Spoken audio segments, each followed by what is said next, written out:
Ils sont énormes. Ils pèsent des tonnes. Mince, elle est coincée. Et ce sont les véhicules les plus chers au monde. Ils déplacent tout ce qui peut l'être. Sur terre, sur l'eau ou dans les airs. Ils n'ont pas de limite. Ils sont impressionnants et vont partout.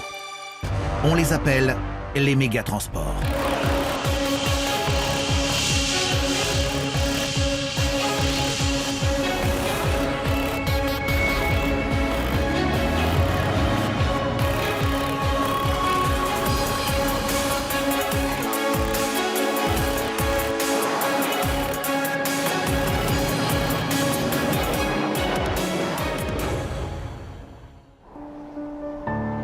C'est le plus grand navire porte-conteneurs du monde. Le OOCL Hong Kong. Il pourrait bien changer le secteur du transport à jamais, envoyer aux oubliettes bien d'autres bateaux et conquérir les 7 mers. Aucun autre navire ne transporte autant de conteneurs que lui. Mais son voyage inaugural doit être un succès. Le OOCL Hong Kong doit atteindre sa destination sans encombre et dans les temps, lors d'une course contre la montre périlleuse. Il n'a jamais été testé en haute mer. Ce premier périple est un transport d'ampleur inédite et il va mettre l'équipage à rude épreuve. C'est un défi de mettre à l'eau un tel bateau. L'itinéraire passe par le canal de Suez et traverse une zone où sévissent des pirates. En pleine mer, personne ne peut vous aider. Un méga cargo en haute mer, c'est tout de suite. Koche, en Corée du Sud. C'est le chantier naval le plus animé du monde, aussi grand qu'une petite ville. Plus de 35 000 personnes y travaillent. Elles construisent en parallèle 6 navires porte-conteneurs d'exception d'une valeur de 808 millions d'euros pièce. Ces nouveaux transporteurs géants représentent un défi de taille pour les ingénieurs et les constructeurs navals. Plus de 21 000 conteneurs doivent s'intégrer parfaitement dans la zone cargo. La moindre erreur ne se verrait pas avant le chargement et pourrait avoir des conséquences catastrophiques. Do Chin Choi supervise la zone cargo. Il n'aura pas de seconde chance. Une fois en mer, il ne sera plus possible de faire la moindre amélioration. Plus les navires sont grands, plus j'ai des millions de choses à vérifier et à contrôler. Surtout avec un porte-conteneur. La précision de toutes les mesures est cruciale durant la construction. C'est notre travail qui scelle le destin du bateau. Do Chin Choi utilise un scanner 3D spécial. Il fera tout pour s'assurer qu'aucune erreur de mesure n'est commise. Pour lui, c'est une question d'honneur. De même, son équipe vérifie chaque cellule avec un conteneur test. Pour ma part, je suis extrêmement fier de travailler sur ce navire à la taille record. Et je tiens à faire de mon mieux. Il est vraiment unique. On y a apporté toutes les innovations dernier cri. Les 5 autres répliques du navire sont encore en construction, mais le OOCL Hong Kong est prêt pour son premier voyage. Il fait environ 400 mètres de long. En comparaison, le Titanic ne faisait que 269 mètres. Le plus grand porte-conteneur du monde surpasse même l'Empire State Building. Il peut charger 21 413 conteneurs et transporter plus de 191 000 tonnes de poids en lourd. Cela correspond approximativement à la masse de 336 avions A380, un record inouï. Il peut accueillir 12 niveaux de conteneurs dans sa cale et 12 de plus sur le pont supérieur. Un homme est seul responsable du navire, de son équipage et de sa cargaison. Il doit amener l'un des plus grands transporteurs maritimes de tous les temps à bon port. S'il réussit ce test, il sera considéré comme l'un des meilleurs capitaines du monde. Lam Chung-fat a été assez courageux pour accepter ce poste.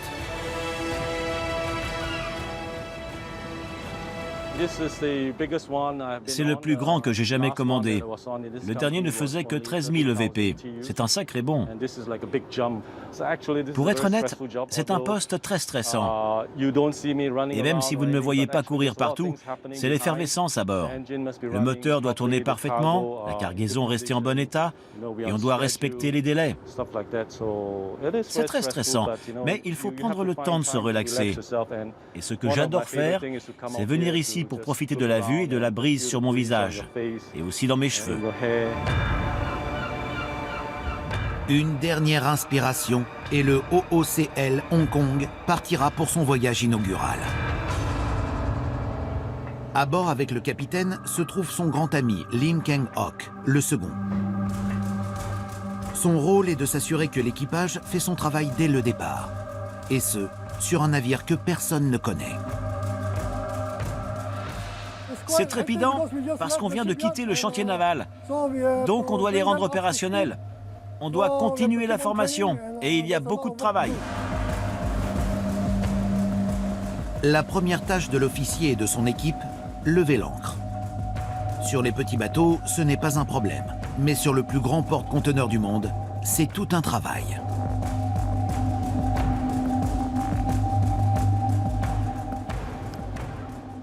Ici le capitaine, comment est le câble? Je vérifie.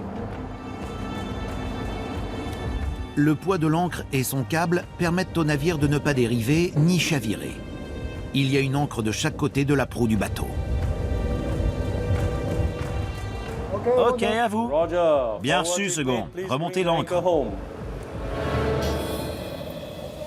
Tout sur ce bateau est démesuré, plus grand, plus gros, et donc également plus lourd et plus lent que sur les autres transporteurs. Combiner l'ancre et son câble mesure plus de 770 mètres au total et pèse plus de 440 tonnes.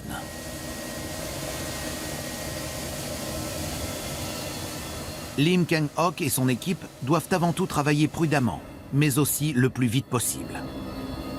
C'est le seul moyen pour le OOCL Hong Kong de prendre la tête dans le secteur du transport maritime. En avant, lentement.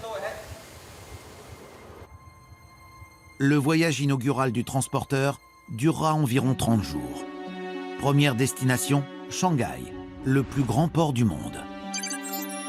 Ensuite, commencera sa première épreuve en haute mer. Un voyage pour Singapour.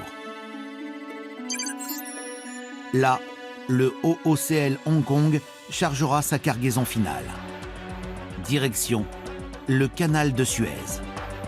Ce passage étroit et risqué à manœuvrer mettra le navire et son équipage à l'épreuve.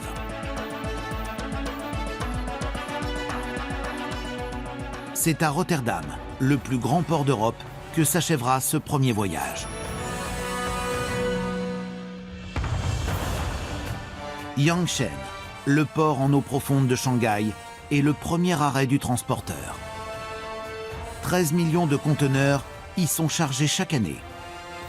Ce n'est pas seulement le plus grand port du monde, c'est aussi le plus fréquenté. 30 navires peuvent être à quai et chargés en même temps. Et ce n'est pas sans poser problème pour le OOCL Hong Kong.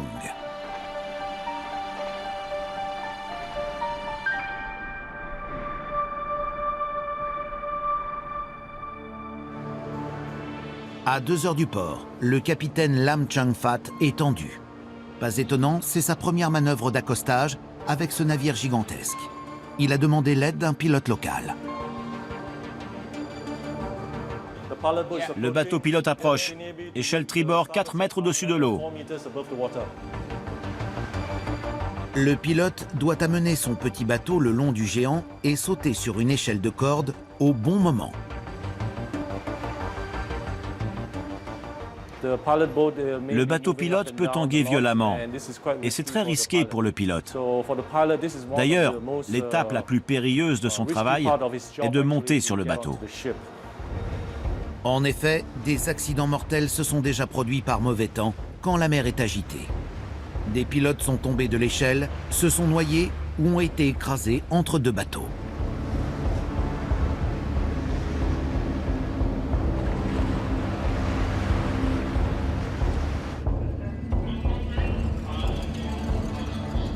Par chance, la mer est calme aujourd'hui et le pilote monte à bord sans encombre.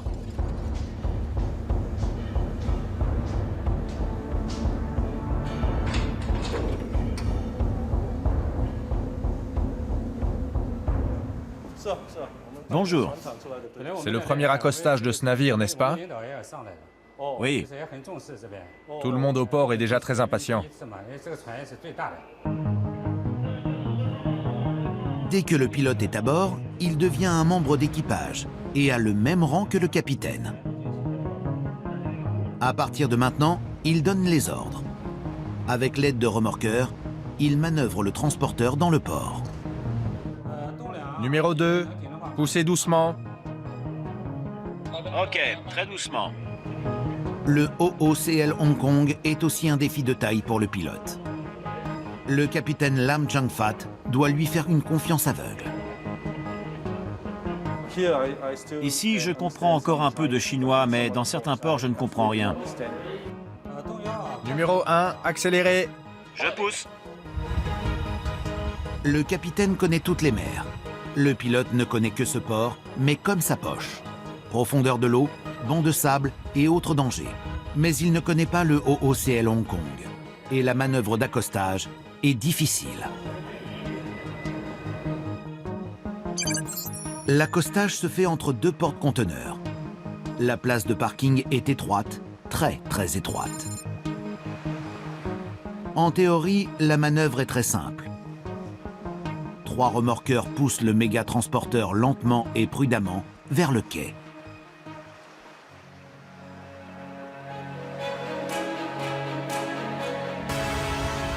Le risque, s'il pousse trop fort, c'est que le OOCL Hong Kong ne puisse pas s'arrêter. Il heurterait le quai et, dans le pire des cas, pourrait chavirer. Le capitaine Lam Chang-fat ne peut que regarder le pilote flirter avec le danger.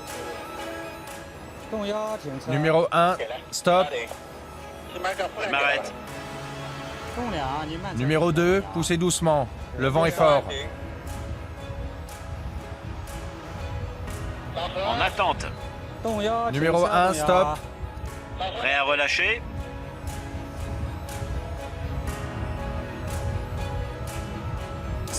« 10 mètres.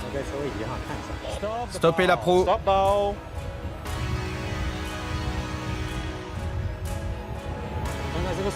La vitesse est bonne.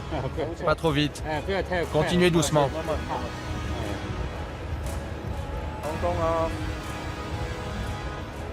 Pont, allez-y. Le vent est fort. La poupe avance. Doucement. Faites attention.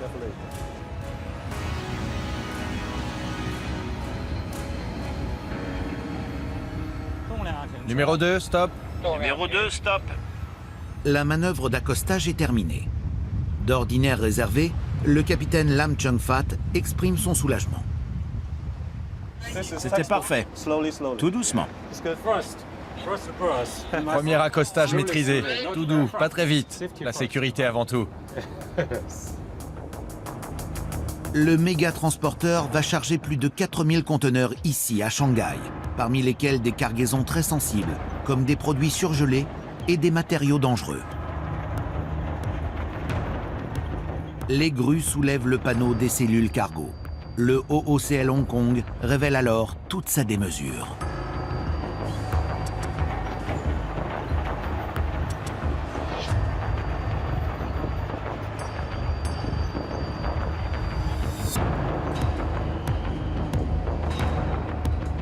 Au même moment dans la cale, le second, Lim Keng-hock, doit s'assurer que tout se passe sans accroc. Pour lui, c'est moins un emploi qu'un rêve devenu réalité. Je navigue depuis 35 ans. Depuis tout petit, je vis sur une île en Malaisie. Enfant, je voyais passer des cargos et je me disais qu'un jour, je travaillerais sur l'un d'eux. Et me voilà. Sa première tâche consiste à vérifier le manifeste et toutes les informations disponibles sur chaque conteneur. Que charge-t-on? Où le charge-t-on? Et qu'est-ce que cela implique pour le OOCL Hong Kong? Si le poids est distribué de manière égale, on risque la catastrophe. Le châssis d'acier du transporteur pourrait se déformer. Avec plus de 21 000 conteneurs et plus de 200 000 tonnes de cargaison, LIM ne doit pas commettre la moindre erreur de calcul.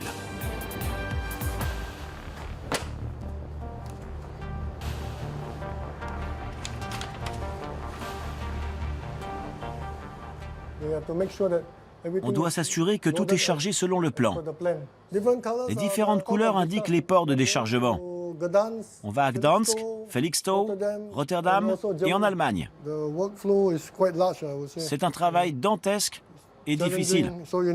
Il faut rester très concentré.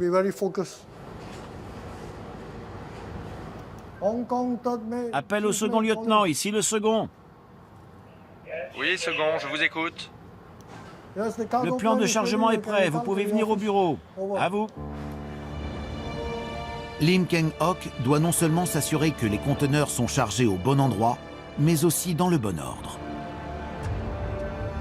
Si les opérateurs des grues font une erreur, un côté pourrait devenir trop lourd et dans le pire des cas, le navire pourrait chavirer. Pour empêcher que cela arrive, le OOCL Hong Kong a de gigantesques réservoirs d'eau. Quand il est vide, il peut aspirer jusqu'à 65 000 tonnes d'eau de mer. Au port, ce ballast se répartit entre les réservoirs pour maintenir l'équilibre. À mesure qu'on charge le navire, le OOCL Hong Kong rejette cette eau dans la mer. Si ça reste dans les limites, ça va. Mais l'objectif est d'avoir un ballast minimum pour ne transporter que de la cargaison, en conservant un équilibre optimal. Ainsi, on peut se déplacer à grande vitesse. Bonjour, chef. Bonjour, second lieutenant. Tout va bien? Oui, tout va bien. Combien de grues en action? 7 grues, chef. Voici le plan de chargement de ce port. Tous les conteneurs frigorifiques, il y en a 14. Ok, 14 conteneurs frigorifiques. C'est ce qu'indique le manifeste. Et les MD, on en a beaucoup, 66. 66. Vérifiez bien les étiquetages. Ok, je vérifierai chaque position. Vérifiez le chargement et que tout est en ordre. Ok, pas de problème. Au moindre problème, appelez-moi. Basket, PC portable et télévision, mais aussi DMD, matières dangereuses, comme des produits chimiques et bien d'autres choses encore, à destination de l'Europe. D'ici à peine 30 jours, le transporteur devrait y être. Prochaine étape du voyage, 4 jours en haute mer. En chemin pour Singapour, le navire et son équipage vont rencontrer bien des dangers.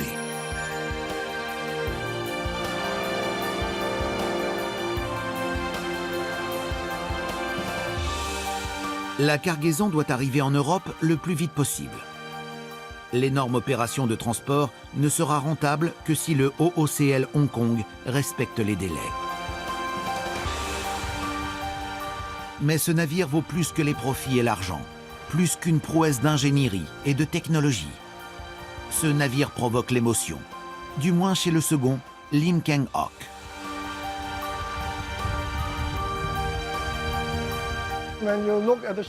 Quand on regarde ce bateau de loin, on est impressionné par sa taille. Mais quand on est à bord, on s'y fait. J'ai une passion pour la navigation et même si je trouve que c'est un métier difficile, jusqu'à aujourd'hui, c'est une carrière gratifiante. Quand la journée de travail se termine, on est un homme heureux. Comparé à beaucoup d'autres porte-conteneurs, le OOCL Hong Kong peut charger un niveau supplémentaire de conteneurs. Mais cela exige des mécanismes de sécurité particulièrement complexes.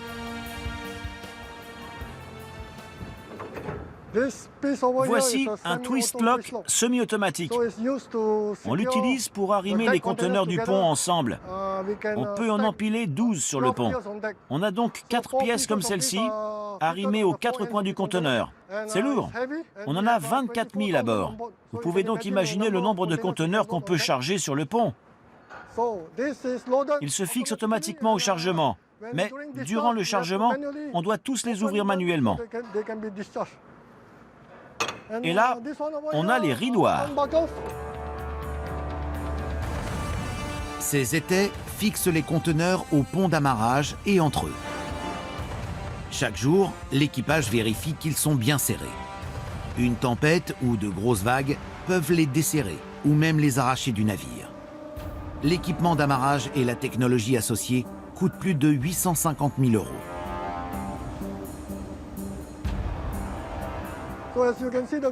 Vous voyez actuellement l'équipage en train de vérifier que tout est en ordre et que tous les conteneurs qui sont chargés sont correctement arrimés.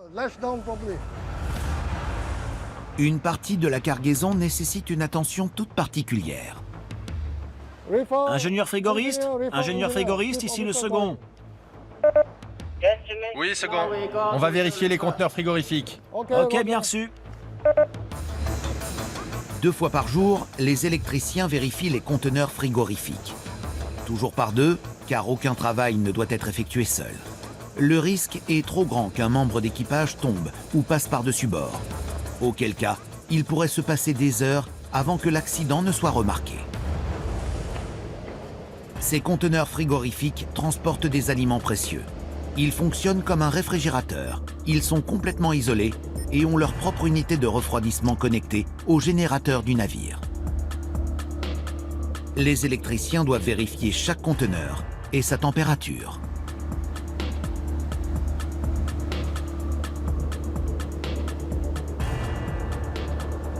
Ingénieur frigoriste, ici le second. Oui, second. Quel est l'état des conteneurs frigorifiques chargés? Tout est normal. À pleine charge, le méga-transporteur consomme près de 9 tonnes de fioul par heure. Le carburant est donc le poste le plus coûteux de ce genre de transport intercontinental.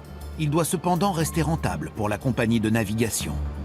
Le capitaine doit donc tirer profit du moindre avantage pour voyager aussi économiquement que possible. Météo, vent et plus encore. Le maître mot est efficacité.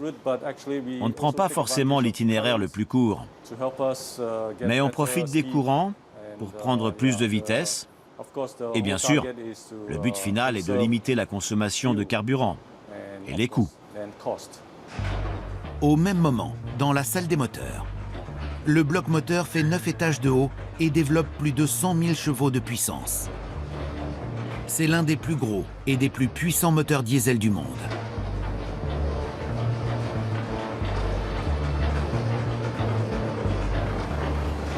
Li Wai-chi est ingénieur en chef à bord et doit maîtriser la puissance de cet énorme moteur. Mais lui aussi est encore en train de se familiariser avec le OOCL Hong Kong. Pour comprendre comment réagit le navire, son équipe et lui collectent toutes les données, notent chaque révolution et chaque température. Tout ce qui pourrait servir en cas d'urgence. Le moteur principal est d'un nouveau type et jusqu'ici tout va bien. Mais bien sûr, on a encore quelques problèmes mineurs. C'est pourquoi les ingénieurs essaient de collecter des données pour affiner les choses. Il partage ces données avec le constructeur du moteur qui améliore constamment ses produits. Le but, réduire la consommation de fioul et les émissions.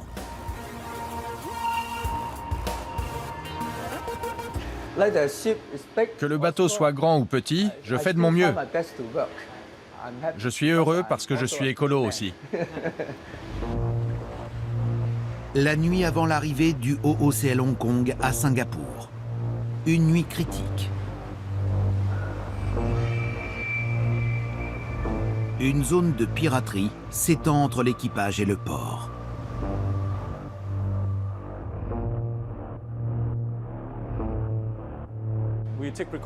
On prend toutes les précautions.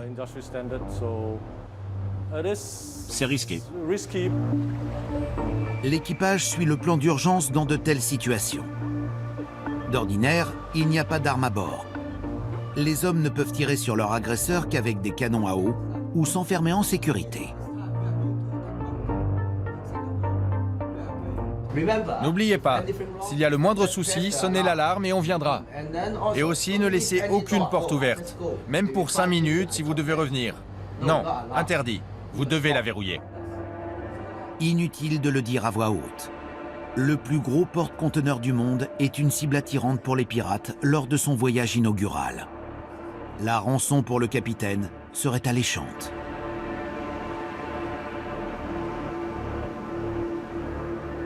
Avec un navire de cette taille, cela semble inimaginable. Mais des pirates pourraient bien grimper à bord à l'aide de grappins et prendre l'équipage en otage.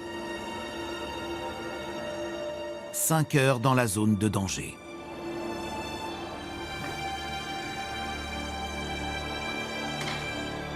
Rien en vue, hormis un ciel d'encre.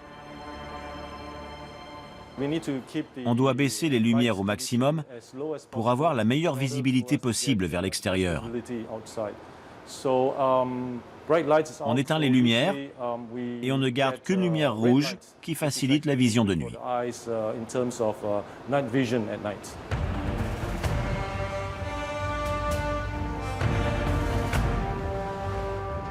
Soudain, le second lieutenant aperçoit quelque chose à l'horizon. Un bateau sans identification. Pas un seul, mais toute une flotte. Et elle se dirige vers le OOCL Hong Kong. À bâbord, peut-être un bateau. Le capitaine Lam Chung Fat décide d'envoyer un signal d'avertissement. C'est prêt. Vous pouvez l'allumer. Donnez-lui un avertissement. Ok. Pourvu que ce soit des pêcheurs et non des pirates. Il devrait réagir et s'écarter du chemin du méga transporteur.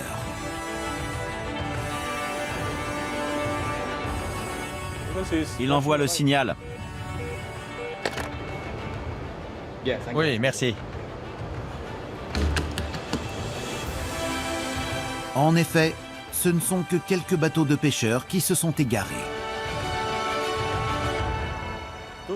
230. 230. On a la priorité en mer.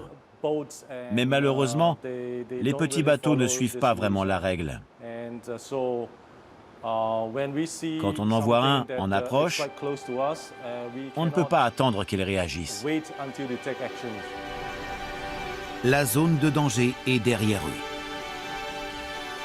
Et le OOCL Hong Kong a atteint le port de Singapour sans encombre.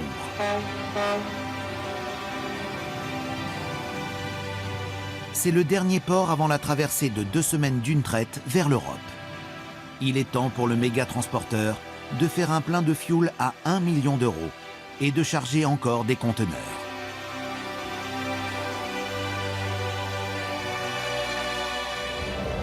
Tout le monde est prêt? On est bon?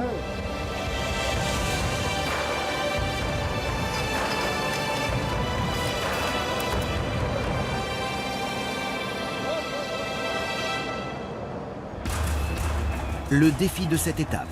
Certains conteneurs de Chine ont atteint leur destination, ici à Singapour. D'autres entament seulement leur voyage vers l'Europe. Il faut donc charger et décharger en même temps.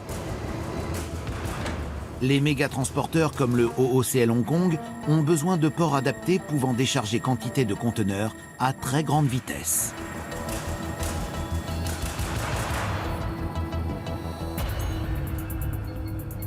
C'est pourquoi Singapour a investi dans un port intelligent. Depuis ce centre de commande, on déplace les conteneurs avec un joystick. Beaucoup de grues sont télécommandées. Les opérateurs choisissent la grue dont ils ont besoin. Ainsi, fini les allées et venues et aucun risque d'accident. Les caméras et les détecteurs rendent le chargement précis et rapide.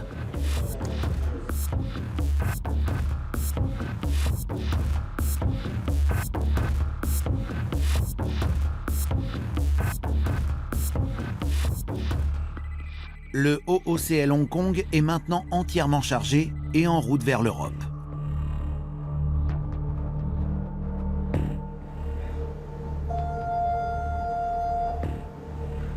Quelqu'un a fait sonner l'alarme. C'est le second. Lim Keng-Hock veut savoir comment son équipe travaille sous pression.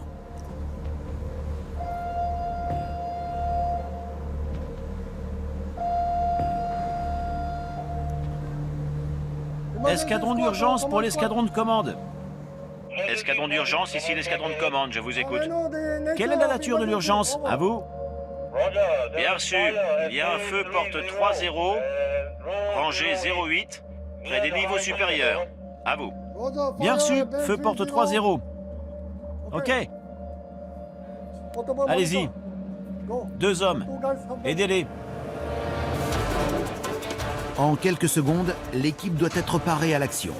En cas d'urgence, un feu pourrait atteindre des conteneurs remplis d'acide, de gaz ou de carburant.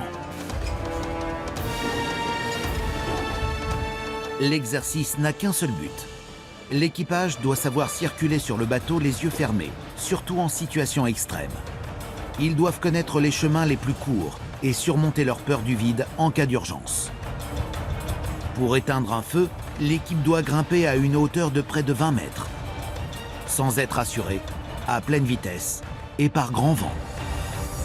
Ce qu'on craint le plus, c'est qu'un feu prenne dans un conteneur du pont et se propage très rapidement. Comme vous le voyez, on a 12 niveaux sur le pont.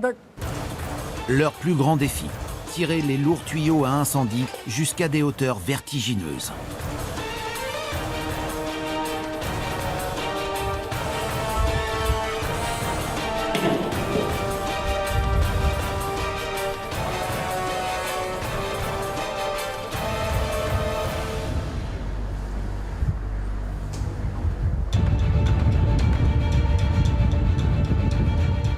Derrière les quais!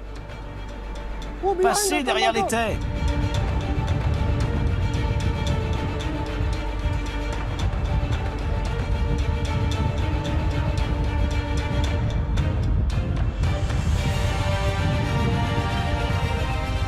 En haut, l'équipage installe les canons à eau.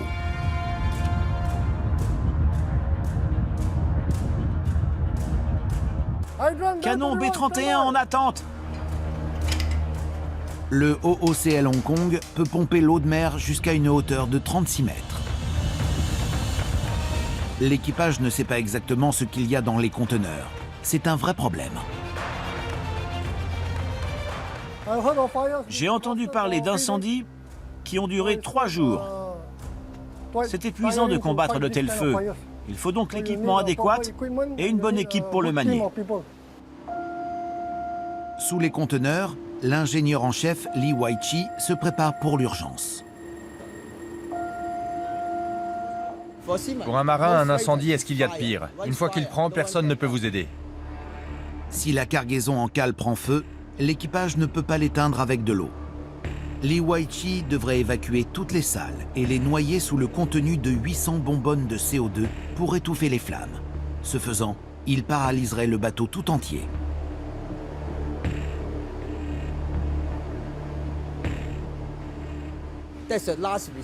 C'est le dernier recours. Une fois mis en œuvre, le bateau ne peut plus bouger pendant 24 heures parce qu'il n'y a plus d'oxygène. Avant de le faire, le capitaine met donc d'abord le navire en sécurité, puis on ouvre les vannes. Pendant 24 heures, on n'a plus d'électricité.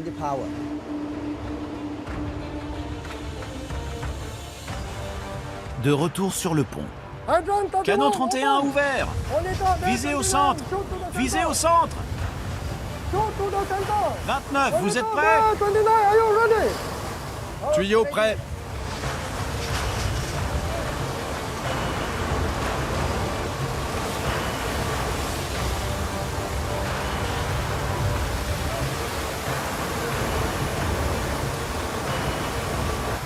À tous les postes, l'exercice est terminé, le feu est éteint. Tout le monde retourne à son poste. À vous.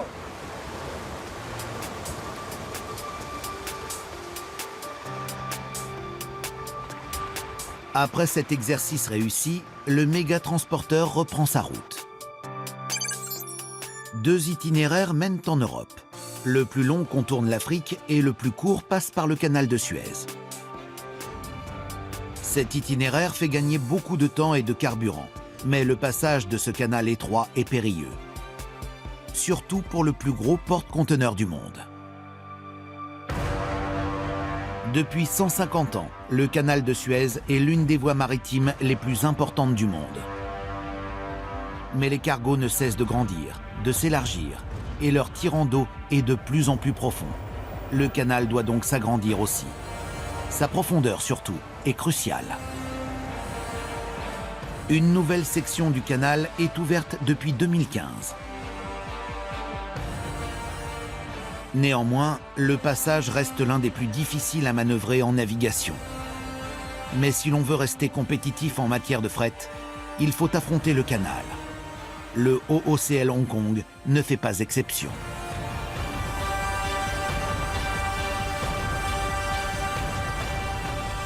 Aucun géant de l'océan n'est admis sans escorte. L'autorité du canal de Suez guide chaque navire qui franchit les 3 passages. Une énorme responsabilité repose sur les épaules des pilotes et de leur commandant, le capitaine Mohamed Fauzi Abdelkader.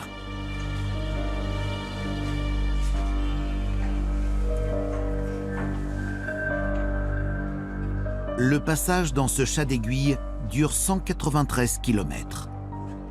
Le capitaine Fauzi surveille le trajet du bateau via 15 points de contrôle.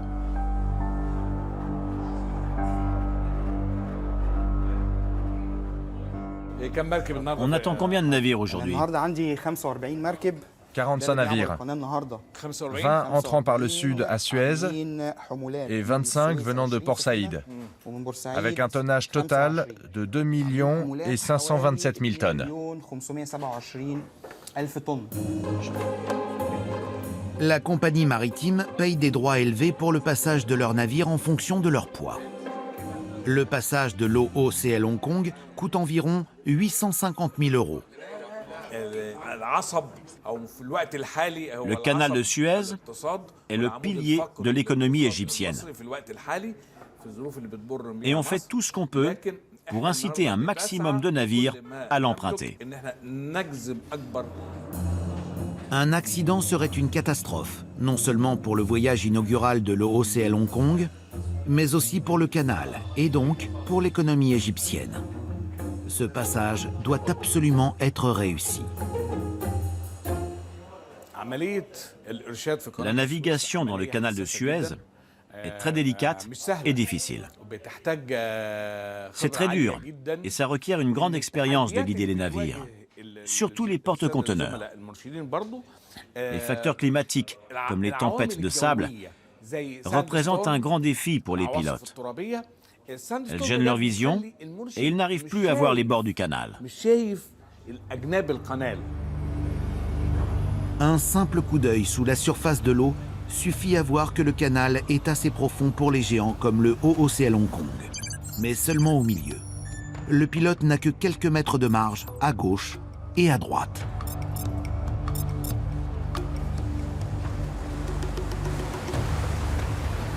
Le moment est venu. Le plus grand défi du voyage inaugural du transporteur est imminent. Et le capitaine Lam Jung-fat ne peut rien faire. Il a les mains liées.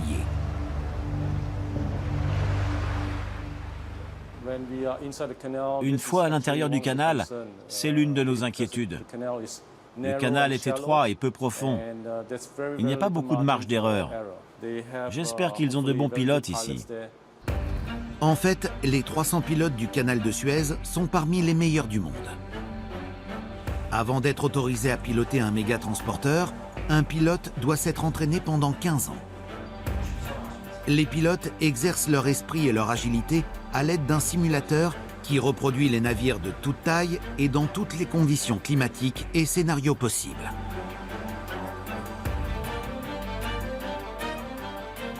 Position 033 040. 040 Tribord 20. Tribord 20. Je dois penser à 1000 choses en même temps. Vent, courant, moteur, gouvernail, tout. Je dois sentir l'atmosphère et ne faire qu'un avec le bateau. En situation réelle, il n'y a pas de deuxième essai.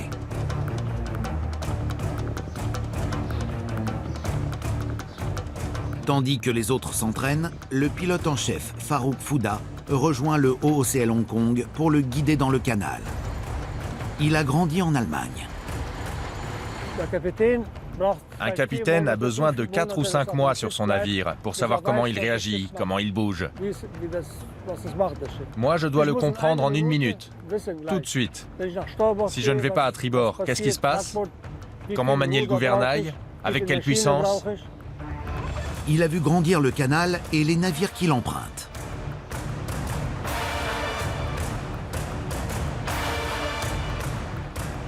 Farouk Fouda étouffe toute inquiétude.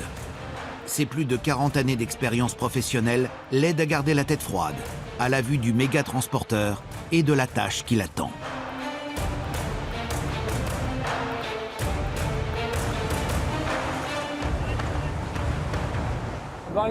Je ne suis pas tendu, non.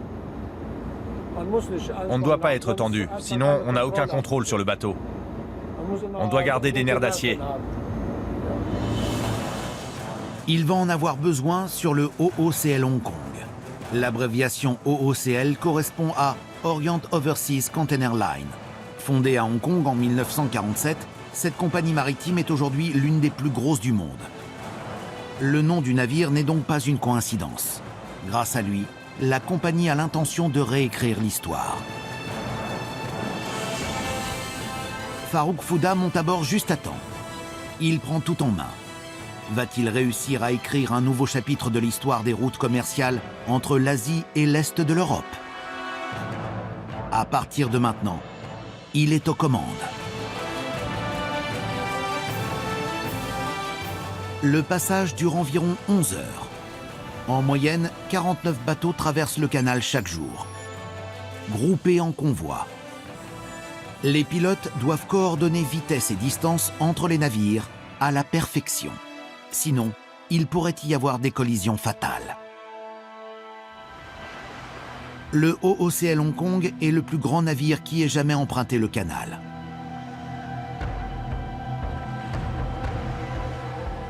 L'issue d'un des plus grands frets maritimes de tous les temps va se décider ici, sur le canal de Suez.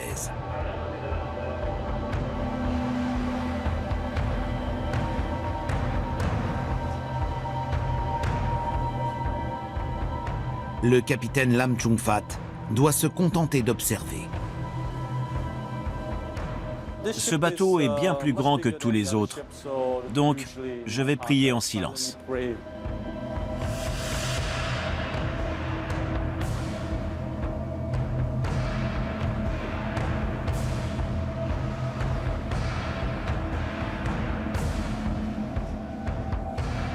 Dans la salle de contrôle, chacun retient également son souffle.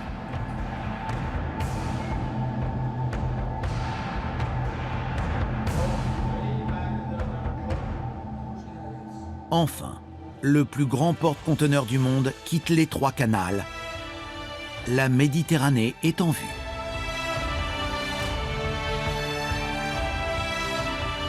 Le pilote en chef, Farouk Fouda, a encore une fois démontré que l'expérience prévaut.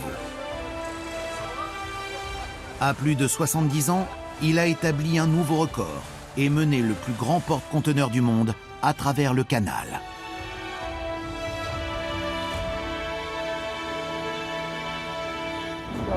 J'ai fait du bon travail si le bateau arrive à bon port et sans encombre.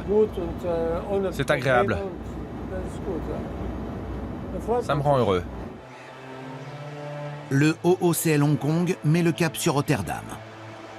Il traverse la Méditerranée, puis franchit le détroit de Gibraltar. 21 000 km, un demi-tour du monde. Il atteint sa destination presque parfaitement dans les temps. Des centaines de spectateurs viennent assister au final majestueux d'un voyage inaugural réussi.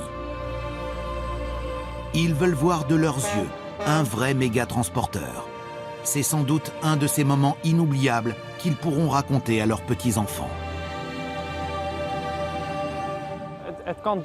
Comment arrive-t-il à se déplacer avec autant de conteneurs sur le pont? Comment peut-il flotter? Quand j'ai entendu qu'il arrivait au port de Rotterdam, il fallait que je vienne pour voir ça de mes propres yeux.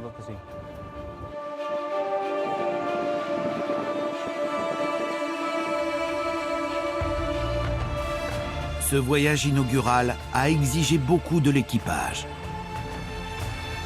Fier, mais visiblement épuisé, le second Lim Keng-ok donne le signal d'accostage.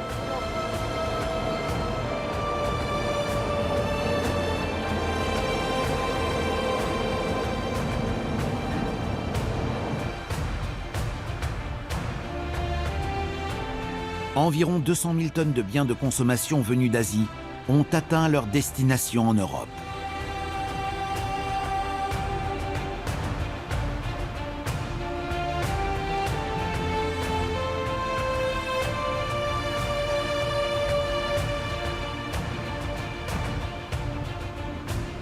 Le capitaine Lam Chung-fat navigue depuis 1983. Ce voyage inaugural était le plus délicat de sa carrière. Mais il a relevé le défi.